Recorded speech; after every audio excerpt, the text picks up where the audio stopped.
put $840,000 into my husband's restaurant and he didn't even save me a seat at the opening night dinner. Not a text, not a heads up, nothing. I found out the same way I find out about everything these days, by accident. My coworker Jess mentioned she'd driven past his gorgeous new place on West Randolph Street over the weekend. All exposed brick and Edison bulbs glowing through the windows, a line out the door. Looks like it just opened, she said, scrolling through her phone to show me a photo someone had posted on Instagram. Have you heard of it? Ember and Oak? I smiled and told her no, but my hands went cold under my desk. Because Ember and Oak was the name my husband had been sketching in notebooks for 3 years, the name he'd whispered to me in the dark the night we decided to liquidate my investment portfolio to fund his dream, the name I'd helped him choose. When I got home that evening, I didn't say anything right away. I set my bag down by the door. I took off my coat. I poured myself a glass of water and stood at the kitchen counter, just breathing, while my husband sat at the dining room table with his laptop open, looking relaxed in a way that people only look when they don't think they've done anything wrong. "How was your day?" he asked, not looking up. "Fine," I said. "Yours?" "Busy." "Good busy." He smiled at the screen. "I want to give you the full picture before I tell you what happened next, because I think context matters here. I think you need to understand who I was in this marriage and who he was, and how we got to a Tuesday evening in March where I was standing in my own kitchen feeling like a stranger. My name is Audrey. I'm 32 years old. I work as a senior financial analyst for a logistics firm downtown, which means I spend 10 hours a day building models, forecasting risk, and telling other people whether their plans hold water. The irony of that is not lost on me. I met my husband, his name is Cole, at a mutual friend's rooftop party 6 years ago. He was charming the way people are when they've practiced at it, warm eyes, easy laugh, the kind of guy who remembers the name of your dog and asks about him the next time he sees you. He was working as a line cook at the time, had done 2 stints at culinary school, and had this enormous electric vision for what he wanted to build. A restaurant that was part neighborhood spot, part event space. Seasonal menu. Local sourcing. The kind of place people drive across the city for. I believed in it. I want to be honest about that. I wasn't fooled into funding something I thought was a bad idea. I looked at the numbers, I reviewed the lease options, I helped him build the business plan. I believed in him. We got married 3 years in. By then, I'd been promoted twice and had saved aggressively, the benefit of growing up in a household where my mother clipped coupons and my father kept a spreadsheet for every dollar that came in and out. I had just over $1 million in a brokerage account I'd been building since my first job out of college. That was mine, built slowly, carefully, with a lot of nights eating ramen so I could max out my contributions. Cole had about $40,000 in savings and a lot of ideas.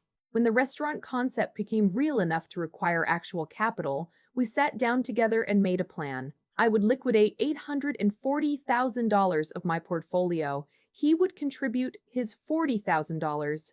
We would be co-owners 50-50, everything in writing. That part was my idea, and he agreed without hesitation, which I later understood was because he had no intention of honoring any of it. I signed the operating agreement. I transferred the funds into the LLC account we'd opened jointly. I watched the money leave my account in 3 tranches, March, June, and September of the year before last. Each time, Cole texted me a heart emoji. I should have asked for more than a heart emoji. The build-out took 14 months. I was involved at the beginning, picking the location, approving the contractor, sitting through the design meetings where they debated the shade of the tile in the bathrooms. But somewhere around month 6, Cole started coming home with decisions already made. The bar layout changed.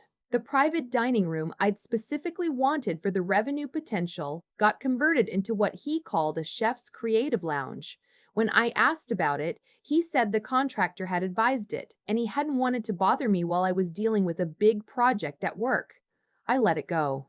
That's the part I keep turning over now. I let so many things go because I was tired and because I trusted him and because every time I raised something, he had a reasonable sounding explanation. He was good at reasonable sounding explanations.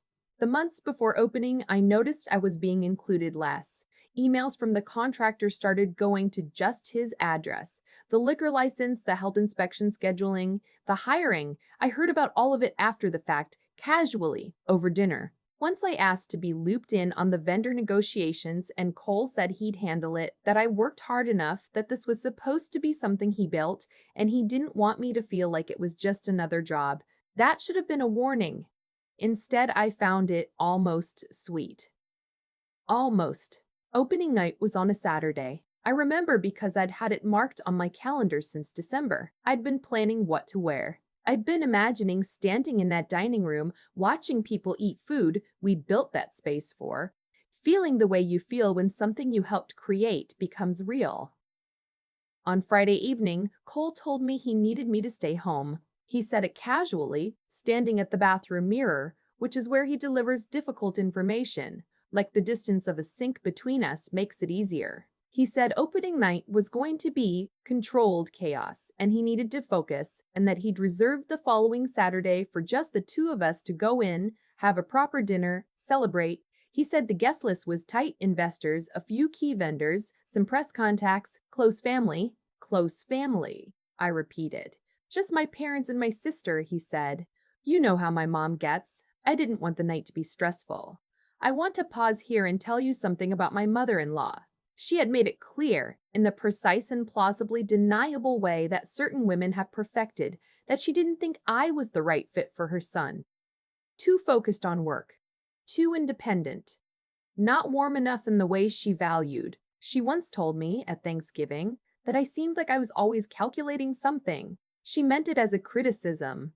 I took it as a compliment and smiled at her over the green beans. So when Cole said his mother would be at opening night and I would not, something settled into place in my chest like a stone dropping into still water. I didn't yell.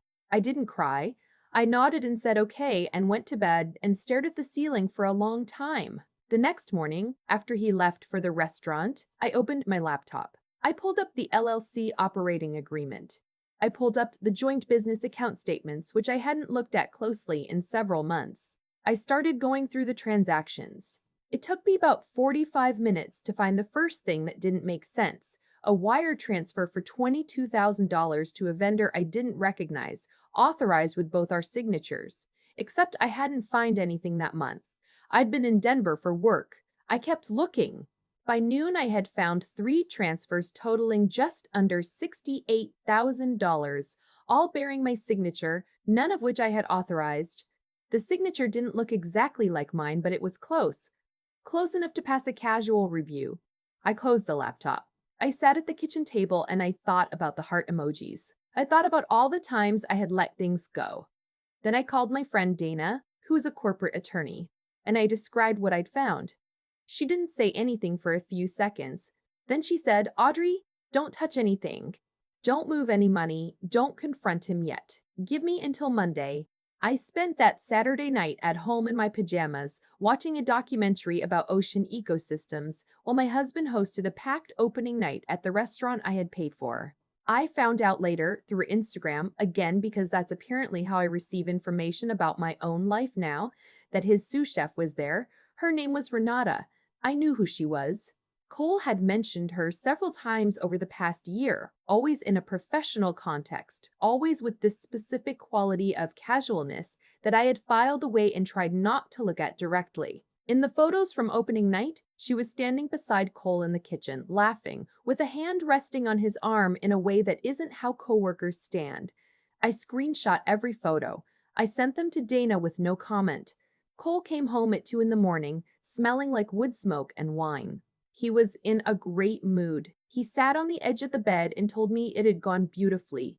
Full house. The reviewer from the Tribune had shown up. His mom had cried. He said I would love it when I finally came in. I'm sure I will, I said. He kissed my forehead and went to take a shower. I lay there in the dark with my eyes open. On Monday, Dana called me back. She had been busy. She pulled the LLC filings and found something Cole apparently hadn't thought I'd ever look for.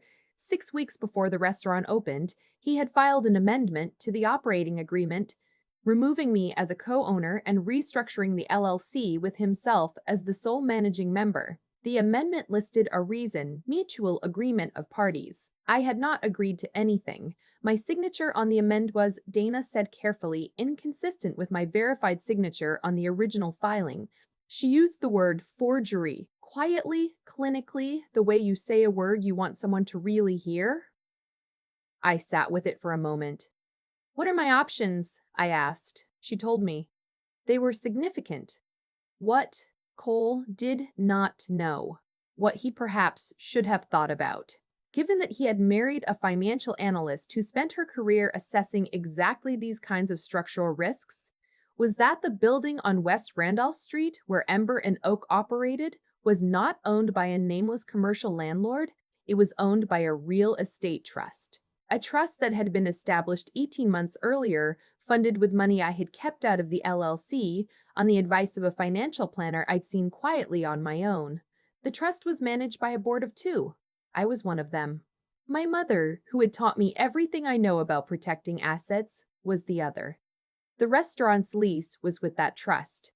I had signed the lease as the trust representative. Cole had signed it as the restaurant's tenant.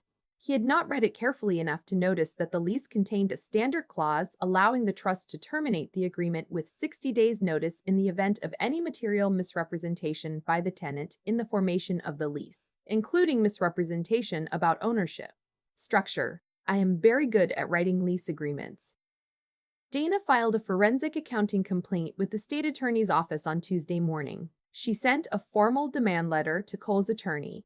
He'd had one on retainer, which told me more than I'd wanted to know about the timeline of his planning, outlining the signature discrepancies and demanding an accounting of all LLC transactions. Cole called me on Tuesday afternoon. The bills are starting to come in, he said. The first month's invoices are higher than projected. I know we talked about keeping our finances separate for now, but I could really use you to cover the shortfall, just until cash flow stabilizes, maybe 70,000. I was quiet for a second. Cole, I said, I'm only able to support close family right now. You said it yourself, that's what matters most. Silence. What does that mean? It means you should ask close family, I said. Maybe your mom has some ideas. I hung up. He called back twice. I didn't answer. I forwarded both calls to Dana's office. What happened in the weeks after that was not a clean story, and I won't pretend it was. There were lawyers, and there were nights I couldn't eat. And there were moments when I sat in my car in the parking garage at work and just cried because I was tired and because I had loved him and because it is painful to realize that someone you built a life with was quietly, methodically, building a different life for themselves at your expense. But there were also other things. There was the moment Dana called to tell me the Attorney General's office had opened a formal investigation into the forged documents. There was the look on Cole's face, I was told about this, I wasn't there, when he received the notice that the trust was exercising its right to review the lease for potential termination. There was the morning his mother called me for the first time in 6 years to tell me I was being vindictive and unreasonable, and I told her very calmly that the penthouse apartment she'd been staying in for the past 3 months, while her own place was being renovated, was on a month-to-month sublet through a property management company I owned outright, and that her lease would not be renewed. She called me calculating again. I really am, I said, and ended the call. The divorce was finalized 7 months later. Because the operating agreement amendment was found to be fraudulent, my original ownership stake was restored and then some. The LLC was liquidated as part of the settlement. My $840,000 came back to me, plus damages, plus his $40,000, which by that point felt almost decorative. Ember and Oak closed 6 weeks after the investigation became public. The Tribune piece that ran wasn't a review. Renata, I heard through a mutual friend, had already left by then. She was smarter about the exit than I expected. My mother called me the night the settlement was signed. She said, "Your father and I always taught you that the person who controls the lease controls the conversation." I laughed for the first time in months. Real laughing, the kind that comes from somewhere low and catches you off guard. I'm not writing this because I want you to think I'm some kind of strategic genius who had everything figured out. I didn't. I missed things I shouldn't have missed. I trusted when I should have verified. I let myself be kept comfortable and busy and slightly removed from the details of something I'd paid for with years of careful living, and I think about that a lot. What that cost me and what it says about the particular way we sometimes disappear ourselves inside a marriage. But I also built something real. Not the restaurant. That was never mine. Not really. Not in the way he intended it. I mean the trust, the lease, the long game. The habit my mother gave me of always knowing exactly what my name is on and exactly what it means. I have a new apartment now. It's got a kitchen I actually cook in, which I hadn't done in years because Cole always took over the kitchen and I had let that go too, along with everything else. Last weekend, I had Dana and a few friends over for dinner. Nothing fancy. Chicken, roasted vegetables, a bottle of wine that cost $14 and tasted like an occasion anyway. Somebody asked if I missed it. The life, the plan, the thing I thought I was building. I thought about opening night. The Instagram photos, the heart emojis, Cole's voice on the phone asking me to cover 60 or 70,000 like it was a minor inconvenience, like that number didn't represent a year of my life compounded carefully over a decade. No, I said, and I meant it. I poured another glass, and the kitchen was warm, and the people at my table were people who actually showed up, and that felt like more than enough. There's a moment I keep coming back to, not the phone call, not the forged signatures, not even opening night. It's the heart emojis, three of them, one after each wire transfer, each one representing hundreds of thousands of dollars I had saved by living carefully for a decade. A heart emoji. Like that was enough. Like that settled something. I think about what it takes for a person to do what Cole did, not the logistics of it. The amended LLC, the fake signatures, the quietly rerouted paperwork, but the internal permission, the decision, made somewhere along the way, that my contribution didn't need to be honored, that my name could be removed from something I built because he had decided the story was really only about him. That takes a particular kind of moral failure, and I don't say that with bitterness anymore. I say it because I think it's worth naming clearly. When we stop treating the people closest to us with basic honesty, when we start managing them instead of respecting them, we don't just harm them, we hollow out something in ourselves that is very hard to rebuild. What saved me wasn't anger. It was the habit of thinking clearly under pressure, which is something I had spent years building without realizing I was building it. Every financial model, every risk assessment, every time I resisted the easier interpretation and kept asking questions, that was practice. When I finally sat down with those bank statements on a Saturday morning while my husband was setting up a restaurant I paid for, I wasn't panicking. I was working. There is a version of that morning where I close the laptop and convince myself I must have missed something, that there's an explanation, that love means extending the benefit of the doubt indefinitely. I had been living that version for months. The capacity to stop, to look at the actual numbers instead of the story I'd been told, that's not a small thing. That's something you have to build deliberately, and it requires being honest with yourself even when the truth is expensive. The hardest part wasn't the legal process. It was the sustained effort of moving forward when every instinct wanted to either collapse or retaliate. Dana kept me focused. The trust documents kept me grounded.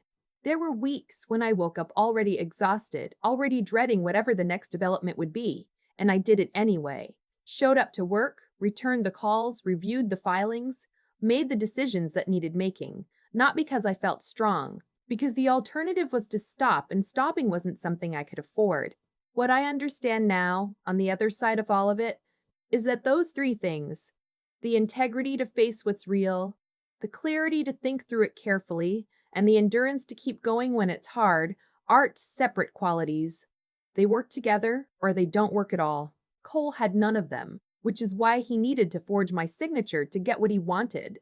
I had been developing all three for years without calling them anything, just living by them the way my mother had shown me. The restaurant is gone. The marriage is gone. My $840,000 came back to me, and I have a kitchen I actually cook in now, and people at my table who earned their seat there. That, I've decided, is what it means to own something for real.